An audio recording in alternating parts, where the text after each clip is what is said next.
Hello everyone, welcome to my new video.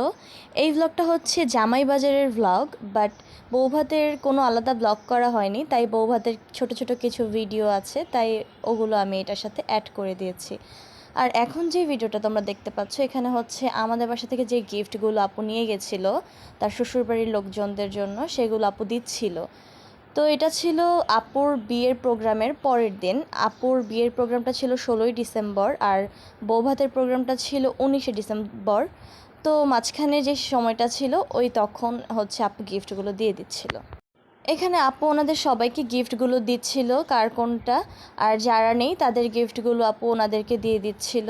আর এখানে অনেক মানুষ ছিল, সব আত্মীয় স্বজনরা ছিল, আপুর শাশুড়ি, মামি শাশুড়ি, চাচি শাশুড়ি, খালা শাশুড়ি সবাই ছিল।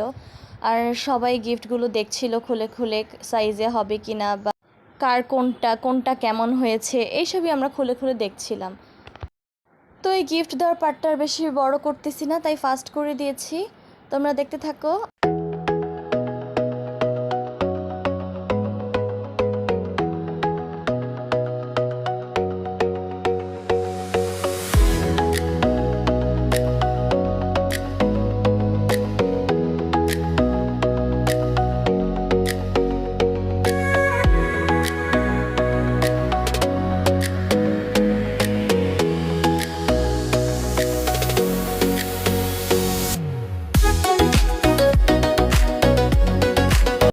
আর এটা ছিল আপুর বৌভাতের দিন, যেখানে আমরা চলে যাচ্ছিলাম পার্লারে, যারা যারা সাজবো সবাই মিলে।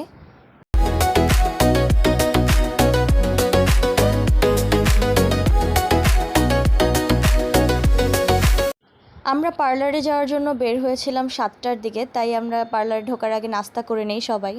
আর এই তো আমরা রেডি হয়ে গেছি, এখন বাসে যাচ্ছি। আমাদের লুকটা দেখে ফেললে। আর আমি পরেছিলাম শাড়ি, আমার বড় বোন যার বিয়ে সেও পরেছিল শাড়ি, আমার ছোট বোনও পরেছিল একটা গাউন, আর আপুর ননদ ও পরেছিল গাউন। আমাদের কালারটা কোইন্সিডেন্টলি মিলে গেছে। এই তো আমার সাজ। আর এই বৌভাতের এই ছোট্ট ভিডিওটা ছাড়া আমার কাছে আর কোনো ভিডিও নেই, যেটা আপুর ফ্রেন্ড তৈরি করেছিল।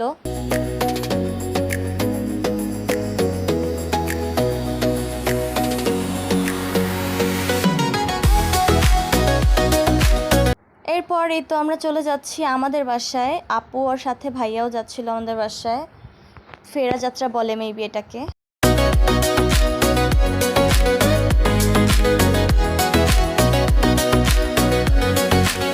আর এই তো বৌভাতের পরের দিন ভাইয়া গিয়েছিল বাজার করতে, জামাই বাজার করতে। সেই সকালে গিয়ে ভাইয়া আসছে সন্ধ্যার দিকে প্রায়।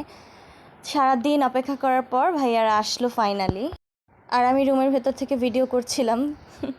ভাইয়ার সাথে ভাইয়ার ফ্রেন্ডরাও গিয়েছিল ভাইয়াকে হেল্প করতে বাজারে।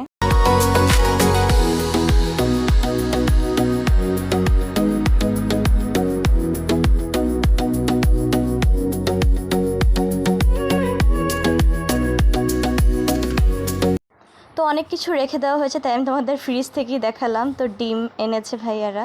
তো এখন একটা একটা করে আমার ফুপি খুলবে এগুলো, আর তোমরা দেখবে। সব কিছুর নাম হয়তো আমি বলতে পারবো না, বাট তোমরা দেখে চিনে নিও। এই যেটা ছিল লাল শাক, আমি ট্রাই করছি বলার, দেখি আমি কতটুকু কি এটা দেখে চিনতে পারি এখান থেকে। এখানে ছিল যে বেগুন, আর এটার মধ্যে গাজর, সিম, আরেকটা জানি কি ছিল সাথে, ধনেপাতা বা কিছু একটা হবে সবুজ। এখন ফুপি বের করছে মাছ। এটা ছিল রুই মাছ, অনেক বড়। ক্যামেরাতে কতটুকু বোঝা যাচ্ছে জানি না, বাট অনেক বড় ছিল এটা।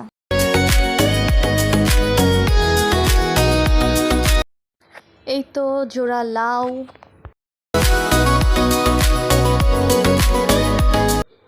আর এখন যেটা ওপেন করতেছে, এই তো লেবু, আর এটার মধ্যে ছিল শসা, বাঁধাকপি, ফুলকপি এগুলো। আর এই দেখো এই জায়গাটা পুরো নোংরা হয়ে আছে। আর ওই দেখো আমাদের মুরগি, 4টা মুরগি আনছিল ভাই ওগুলো। আর এটা পালং শাক। এই প্যাকেটটাতে ছিল ব্রকলি, 3টা ব্রকলি মেবি এটাতে ছিল। ব্রকলি আমার অনেক পছন্দ, আমরা সবাই ব্রকলি খাই। এই তো টমেটো। আর এই ব্যাগের লাস্টে ছিল গরুর মাংস। এই তো আমার ফুপি গরুর মাংস ঢাললো। এর মাঝখানে পান সুপারিও দেখিয়ে দিলাম তোমাদেরকে। এখানে ছিল পান সুপারিও আনছিল ভাইয়া। এখন খোলা হবে আরেকটা বড় বস্তা। দেখো এই যে আদা, এটার মধ্যে অনেকটা। তারপরে এই যে পেঁয়াজ। তো ভিডিওটা একটু ফাস্ট করে দিয়েছে। এই দেখো এখন রসুন বের করতেছে, আমার ফুপি আমাকে হেল্প করতেছে, যে ক্যামেরার সামনে এনে এনে ধরতেছে, দেখতেছে আমি ভিডিও করছি। আর এটার মধ্যে ছিল সব ধরনের মশলা, তারপরে হচ্ছে দুধ, সাবান, এইসব আমি একবারে দেখিয়ে দিলাম। এই তো এখন চিনি বের করলাম। আর এটা কি ছিল, এটা আলু ছিল। আর এই যে এখন পোলাওর চাল বের করতেছে ফুপি, 3 প্যাকেট পোলাওর চাল ছিল, ডাল, তারপর এই যে 5 লিটার একটা তেল, সয়াবিন তেল। ও সরি, নিচে চিনির প্যাকেট ছিল তাই আমি 3 প্যাকেট পোলাওর চাল বলে ফেলছি। যাই হোক 2 প্যাকেট পোলাওর চাল। আর এই যে 5 কেজি মেবি ওটা ছিল একটা চালের প্যাকেট আর লবণের প্যাকেট। এই তো বাজার দেখানো শেষ। তো আজকের ব্লগটা এই পর্যন্তই। ব্লগটা যদি তোমাদের ভালো লেগে থাকে like comment share and subscribe করতে একদম ভুলো না। টাটা।